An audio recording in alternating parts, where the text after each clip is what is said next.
Hello বন্ধুরা, সবাই কেমন আছেন? আশা করি ভালো আছেন। বন্ধুরা, এই ভিডিওতে আমরা শিখব 1% সমান কত পয়েন্ট, এবং আমরা শিখব 1 পয়েন্ট সমান কত বর্গফুট। তো বন্ধুরা, ভিডিওটি শুরু করার আগে একটা রিকোয়েস্ট আপনাদের কাছে, যদি চ্যানেলে প্রথমবার আসেন তাহলে ভিডিওটিতে একটি লাইক দিয়ে চ্যানেলটি অবশ্যই সাবস্ক্রাইব করবেন। তো আমরা দেখি প্রথমে 1% সমান কত পয়েন্ট। এটা জানতে হলে প্রথমে আমাদের 1% জমির এরিয়া কতটুকু এটা আমাদের জানতে হবে। তো বন্ধুরা, মনে করেন এখানে একটি এরিয়া আছে।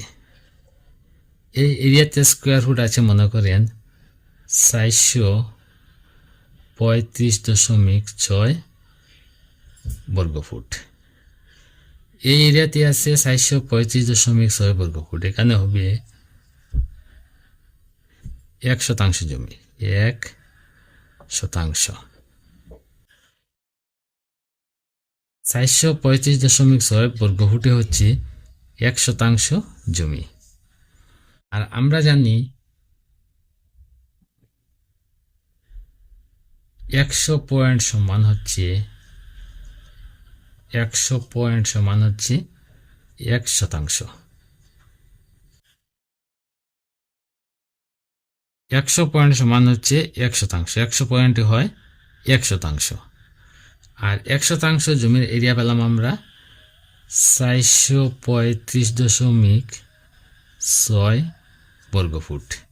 এটাকে যদি আমরা 100 দ্বারা ভাগ করি, 100 দ্বারা যদি আমরা ভাগ করি তাহলে 1 পয়েন্ট সমান কত স্কোয়ার ফুট তা বেরিয়ে আসবে। তো 100 দ্বারা যদি আমরা 435.6কে যদি আমরা ভাগ করি, ভাগ করে হবে 4.356 বর্গফুট। তো 1 পয়েন্ট সমান পেলাম আমরা 1 পয়েন্ট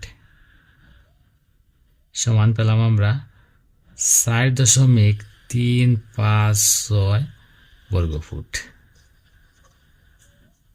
1 পয়েন্ট সমান পেলাম আমরা 4.356 বর্গফুট। তো বন্ধুরা, আজকের এই ছোট্ট ভিডিওতে আমরা শিখলাম 1% সমান হচ্ছে 100 পয়েন্ট। 100 পয়েন্টে হচ্ছে 1%। আর আমরা শিখলাম 1 পয়েন্ট সমান কত স্কোয়ার ফুট।